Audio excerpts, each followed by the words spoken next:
60 koronavirus kasu berri atzeman dira Nafarroan azken egunean.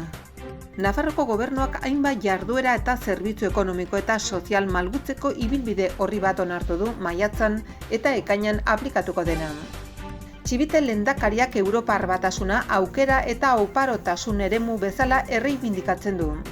Berriozarko lotunea semaforoz araututako biribilgune bihurtzeko eta horrela bere funtzionamendua hobetzeko lurralde kohesionako kontseilariak eta alkateak eremua bisitatu dute. Egunero 40.000 ibilgailutik gora ibiltzen dira bertatik. Nafarroko ospitalguneko larrialdi orokorrak handitzeko lanak amaitu dira. Aintzinen eskualdeko ikastetxe berria eraikiko dela iragarri du Jimeno kontseilariak. Hezkuntzak Iruñako nekazaritza eta basozaintza ikastetxeko ardo eta olio dastaketa gela eraikiko du. Ingurumeneko departamentuak Odietako bailara Kaparrosokoa beitegiko digestioa behar bezala ez aplikatzeagatik ingurumenean sortzen diren kalteak epaitegira eramateko jarduketak hasi ditu. Iruñako kultura eta gastronomia mundu osora helduko dira San Ferminekin batera, festa adimensoa munduko San Fermin onlineko kultur jaialdiaren bidez. 10 gazte atxilotu eta gero batez ere Arrotxape auzoan haiei babesa agertzeko manifestazio jendetsua egin zen larunbatean.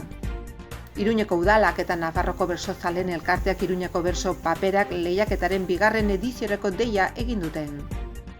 Pandemia garaian kultura eta aisia jarduera modu seguruan sustatzeko auzo bakoitzean erreferentziazko gune bihurtzeko asmorekin EH Bilduk arnaz gune aisialdi seguruago guneak proposamena aurkeztu du. Jakun biraren inguruko hitzaldia asteartean arratsaldeko 7:30 Jus Larrotxako Zibiboxan.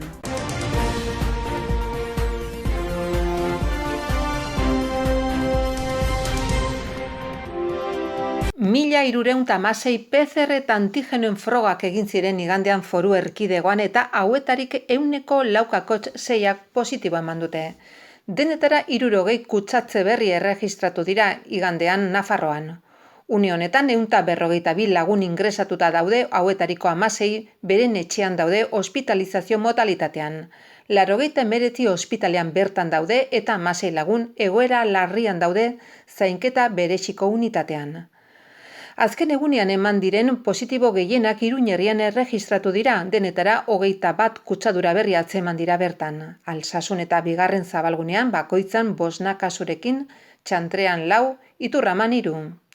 Aste batetik bertzera Covidaren eragina 122 jaitsi da Nafarroan. Nafarroko gobernuak hainbat jarduera eta zerbitzu ekonomiko eta sozial malgutzeko ibilbide orri bat onartu du, maiatzan eta ekainean aplikatuko dena. Dagoeneko erabakitako neurrien artean ostalaritza, jatetxeak eta merkataritza sektorei eragiten dietenak nabarmentzetira, eta neurri berriak landu eta zehaztuko dira beste sektore batzuekin pixkanaka ezartzeko.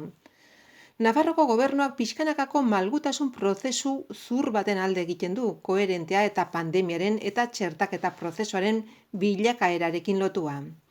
Ildo horretan, nabarmendu behar da, aste honetan kutsatze kasu berrien kopurua 13 jaitsi dela eta atzoko datuekin metatutako intzidentzia 100.000 biztanleko 286 kasu izan direla 14 egunera arte eta 132 dela azken 7 egunei dagokiena.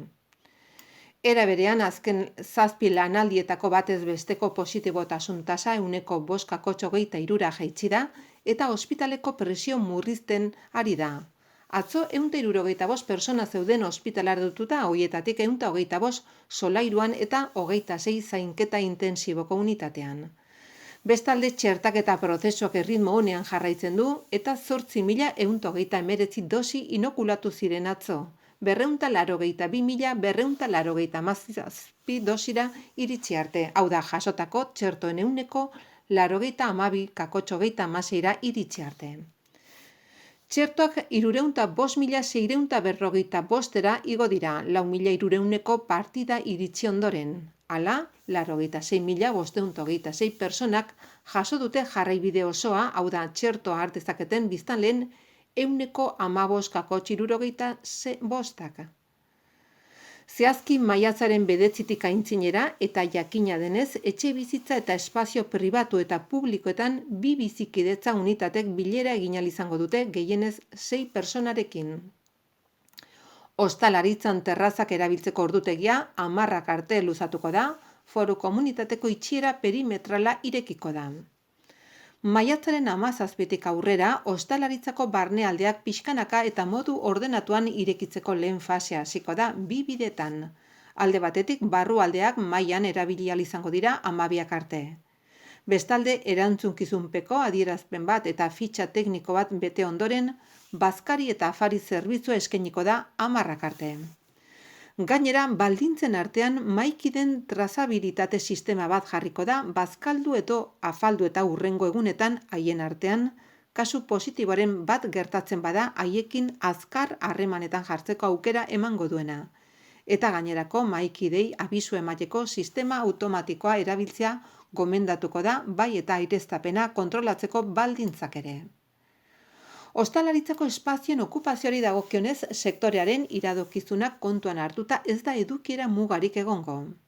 Aitzitik kontuan hartuko da prebentziozko bereizketa distantzia, metro bat maikiden aulkien artean eta 2 metro maien artean, gehienez ere 6 maikide egongo dira mai bakoitzean. Merkataritzari dagokionez azalera handien edukiera baimendutako gehienengoaren 40%ra arte handituko da eta ordutegi murrizketak kenduko dira. Pandemiaren aurreko ohiko ordutegian ireki ahal izateko. Sektorearen jarduera pixkanaka malgutzeko prozesuak hurrengo fasean jarraituko du, hurrenez hurreneko foru aginduetan maiatzaren 28tik aurrera. Horietan, neurri berriak zehaztuko dira beti ere adierazle epidemiologikoen eta txertaketa prozesuaren bilakaerari lotuta. Maria Txibite lehendakariak azpimarratu ditu Nafarroko gobernuaren izpiritu Europazalea eta Europar batasuna aukeren eta oparotasunaren eremu bat dela eta izan behar delari buruzko konbentzimendua. Txibitek adierazpen hauek egin ditu maiatzak 9 bakoitzan bezala Europako egunaren ospakizunean. Testuinguru honetan lehendakariak berretsi du foru exekutiboa duen konpromisoa. Europa berdintzaleagoa garapen sozialaren eta ekonomikoaren ereduarekin ala nola gizarte eta lurralde kohesioarekin konprometituago batekin. Funtsa Europarren berreskurapenak eta Next Generation programaren babesak funtsesko zeregina beteko dute koronavirusaren izurriaren ondorengo eredu Europar berriaren eraikuntza honetan.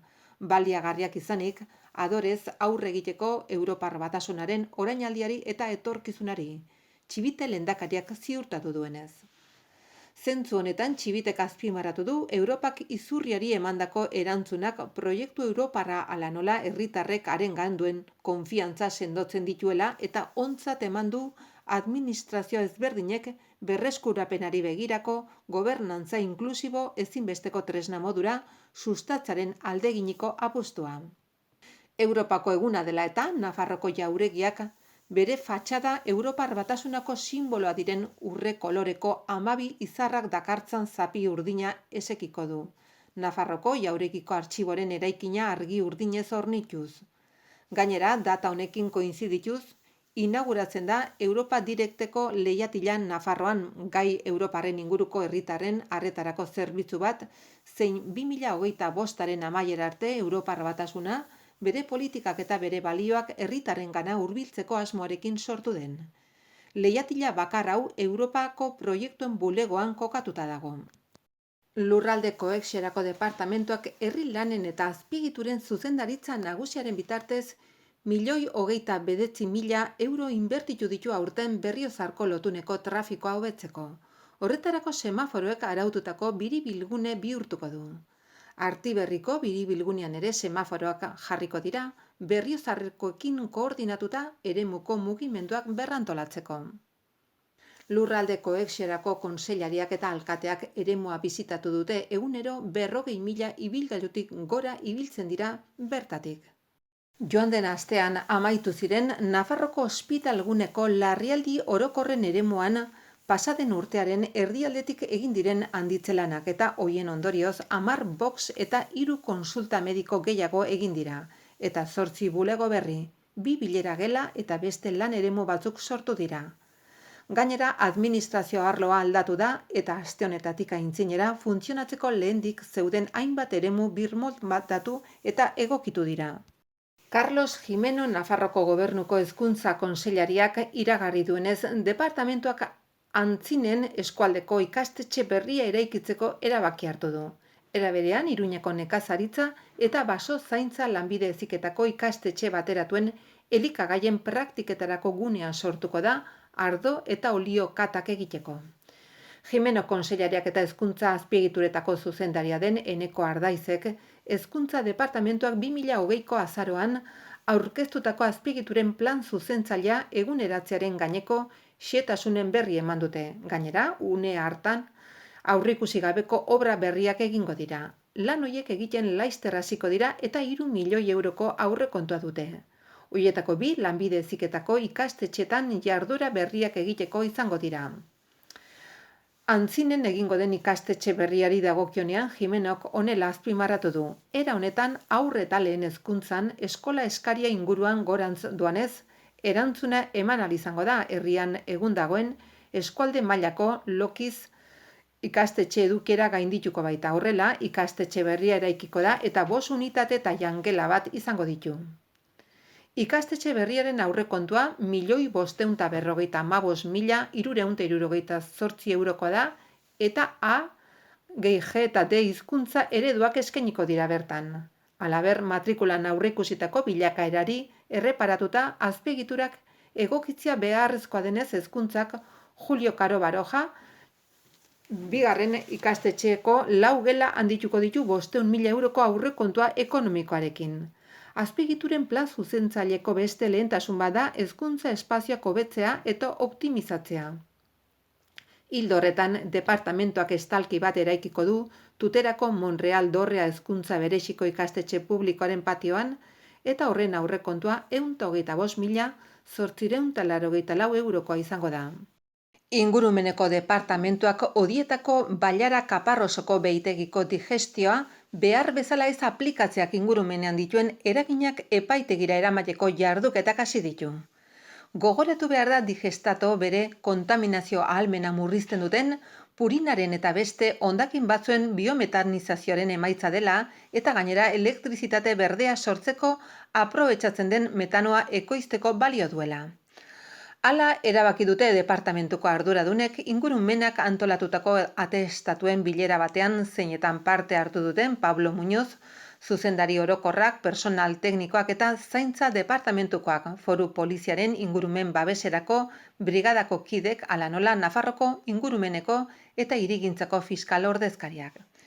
Bileran aurkeztu dira biodibertsitateko zerbitzuak aditu ezberdinei enkargatutako txostenak besteren artean, Nafarroko ingurumen kudeaketa, elkarte publikoarenak zeinetan aztertzen den tokiko fauna flora eta habitaten afekzioa, Odietako Bailara, Kaparrosoko behitegiko digestatoa behar bezala ez aplikatzeagatik. Zehazki txostenak oinarritzen dira apo armatu europarra, uretako arratoia, urtsakurra eta bisoi europarraren habitatean hau da Aragoi eta Argaren beheko tarteko konserbazio bereziko eremuan kokatutako Camino del Sotilloko urmaelean izandako inpaktuan.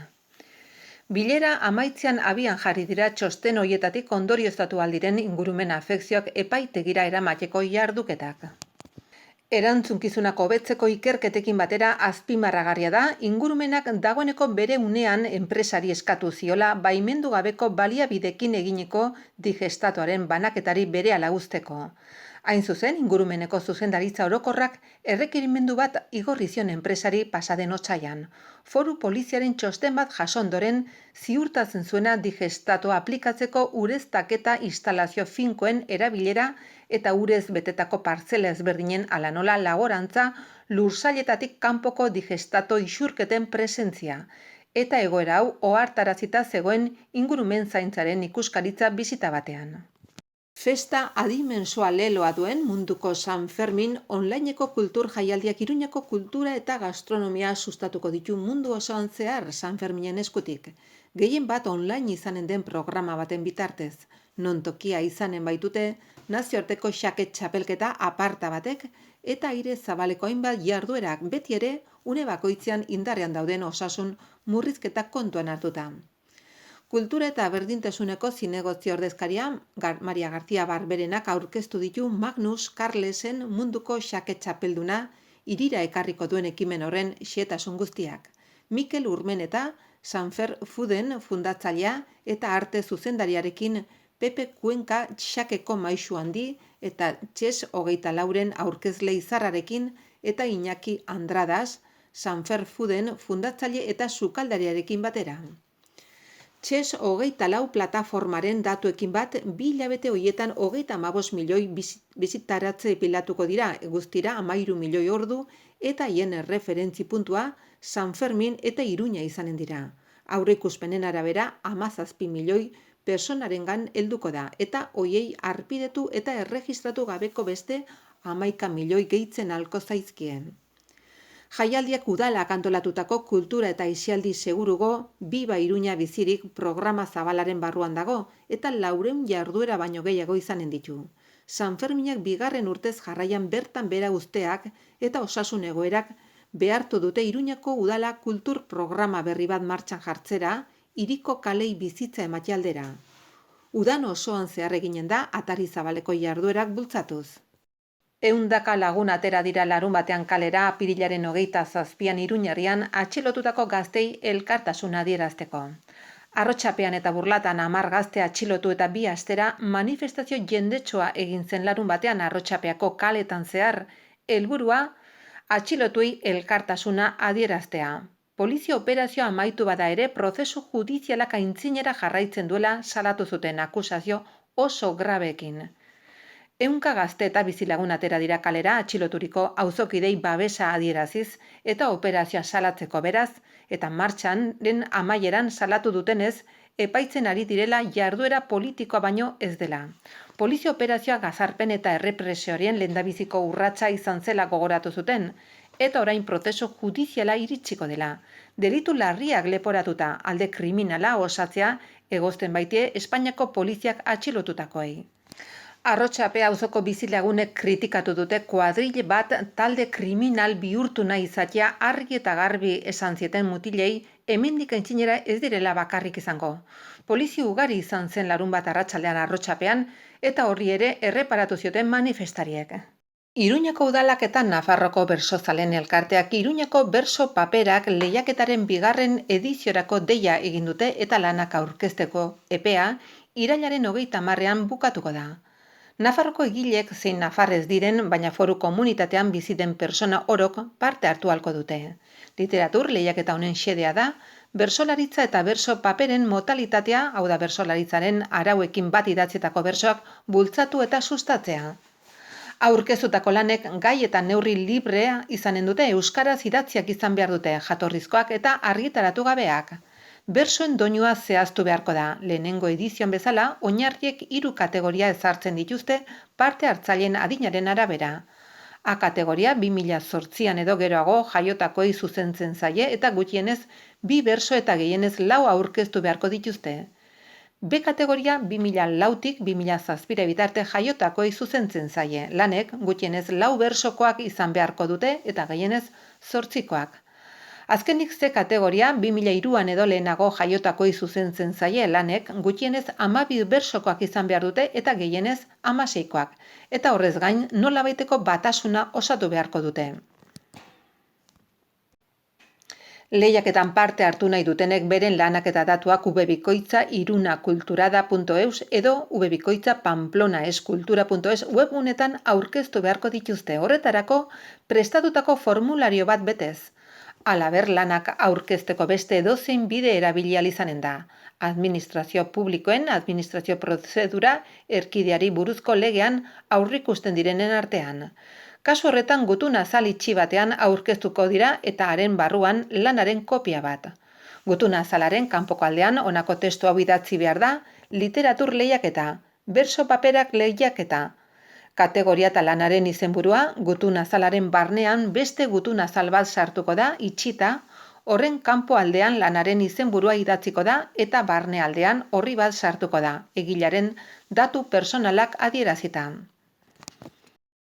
Pandemia garaian kultura eta aisia jarduerak modu segurugoan sustatzeko auzo bakoitzan erreferentziazko gune bihurtzeko asmoarekin EH Bilduk arnasgune aisialdi seguruago guneak proposamena aurkeztu du. Hiriko beste hainbat auzo eta eremutan aire zabalean estalitako 10 azpiegiturako sare bat sortzea proposatzen duen ekimena da. Kultur programazioa deszentralizatzeko, publiko guztiei eramateko, herri ekitaldiak antolatzeko eta adinekoei, gaztei eta adingabei zuzendutako aisialdiko alternatibetarako kokapen segurua eskaintzeko. Covidaren aurkako borrokaren neurri murriztaileak gehien eragiten dieten biztanleri sektoretan. Kultura, aisia eta prestakuntza pandemiaren, ansietatea, depresioa edo bakardadea ondorio kaltegarri aurre egiteko tresnarik eraginkorrenak direla sinetsita EH Bilduk arnasgune programa planteatu du, mahaiaren taldearen kudeaketa moduaren alternatiba gisa. 2 helburu zehatz bilatzen ditue alternatiba gisa. Aire libreko eta hurbileko aisialdi segurugo espazioetan askotariko programazioa garatzea. Kultura programazioan eta kultura sare eta jarduera publiko guztietan oinarrituta eta eskuragarria. Horrela, azaldu du Joseba Asiron, koalizio subinanistaren bozera mailak prentsaurrekoan Maider Meloki zinegotziarekin batera. Arnasgune aisialdi segurugo guneak proiektoren oinarrian 10 karpa estalia jartzea proposatzen da beste hainbeste kokapenetan banatuta Txantrea, Arrotxapea, Sanduzelai, Guztintxuri Aldezarra, bigarren zabalgunea, Arrosadia, Sotolezkairu, Donibane, Mendebaldea, Etxabakoitz eta Mendillorri herripagaina planteatzen dira. Estalitako azpiegitura horiek kultura arloaren ardura izango litzateke Zibiboxekin lankidetzan auzo eta zona bakoitzeko plaza eta bulebar erreferentzialetan alokatu eta kokatuko lirateke eta oinarrizko azpiegitura teknikoak izango lituzke. Eszenatoki bat, soinu ekipoa eta aulkiak. Udan mantenduko lirateke eta koalizioak lantzen duen eredua karpak dira 30 bider 10 moduluko neurriak ditu.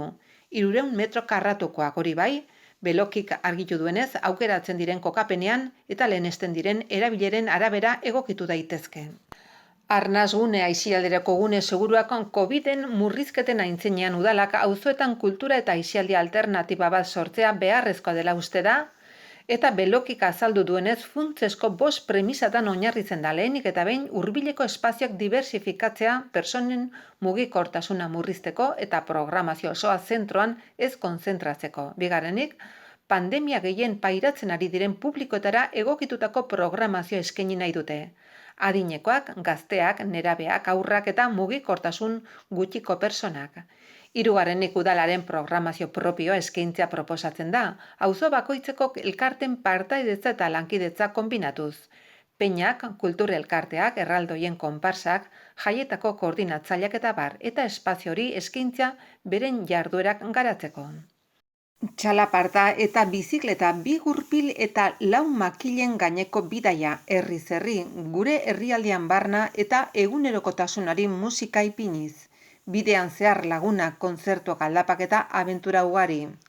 Asteartean, arratsaldeko 7:30 itzaldia Txakun bira Jus Larrotxako Zibiboxan.